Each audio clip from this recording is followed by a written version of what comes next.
నందమూరి బాలకృష్ణ గారిని తాగి అసెంబ్లీకి వచ్చాడు అని మాట్లాడటం నిజంగా జగన్ నీ నీచ సంస్కృతికి నీ పనికి మాలిన రాజకీయ జీవితానికి నీ రౌడీతనానికి నీ మర్డర్ల రాజకీయానికి నీ దోపిడీతనానికి బాలకృష్ణని కొంచెం విమర్శించే అర్హత నీకుందా అని అడుగుతున్నా. బాలకృష్ణ గారు అసలు ఏమన్నాడు? చూడవయా సైకో జగన్, నరహంతక జగన్, అవినీతి జగన్ మాట్లాడు. బాలకృష్ణ అంటే ఆయన కుటుంబం ఒక ఆదర్శం. ఆయన పట్టుకొని ఆయన మానసిక స్థితి బాగలేదు, ఆయన తాగొచ్చాడు, మానసిక పరిస్థితి తెలుసుకోవాలి. అర్రే జగన, నీ మానసిక పరిస్థితి ముందు తెలుసుకో. అసలు నువ్వు మానసికంగా ఉండావా అని అడుగుతున్నా. నువ్వు ఒక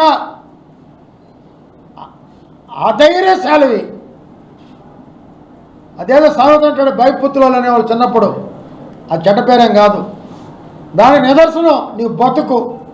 ద్రోహం ఎవరు లేరు, నీకన్నా దొంగ ఎవరూ లేడు, నీకన్నా దొంగ మందు తయారు చేసావు ఎవరు లేరు.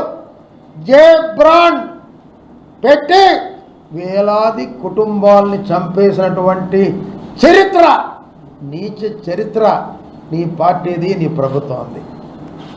లాస్ట్కి నీ జే బ్రాండ్కి ప్రెసిడెంట్ మెడల్ అని పేరు పెట్టి వదిలేవంటే ప్రెసిడెంట్ మెడల్ అంటే ఒక గౌరవ సంప్రదాయం.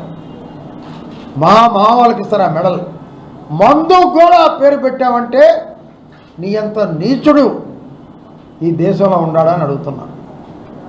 మరి మానసిక పరిస్థితికి వస్తే మీ నాన్నగారికి ముద్దుల కూతురు షర్మిల, నీ చెల్లెమ్మను తరివేశావు,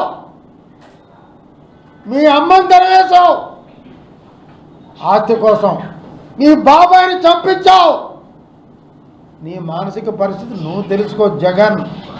హత్యా రాజకీయాలకి నిదర్శనమైన నువ్వు నీ మానసిక పరిస్థితి ముందు తెలుసుకో ఎలా ఉందో. డాక్టర్ల దగ్గర పరీక్షించుకో. ఎవరైనా ఆస్తి కోసం ఏం చేసుకుంటావు? డబ్బంతా చివరికి కావాల్సిన 6 అడుగుల స్థలం నీ చెల్లిని దరివేశావు, మీ అమ్మని దరివేశావు. నువ్వా మాట్లాడేది?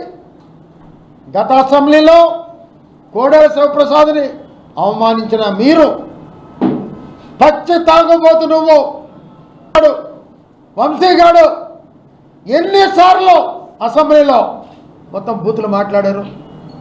నువ్వు ఖండించావా? మాట్లాడావా? అసలు బూతులు స్టార్ట్ అయింది ఎక్కడి నుంచి? నీ ప్రభుత్వంలో నుంచి. చివరికి ఒక మంత్రి అసెంబ్లీలో జిప్పు ఇప్పి చూపించాడంటే ఇంతకన్నా హీనమైనటువంటి నీలాంటి వైసీపీ ప్రభుత్వం ఈ దేశంలో లేదని అడుగుతున్నా.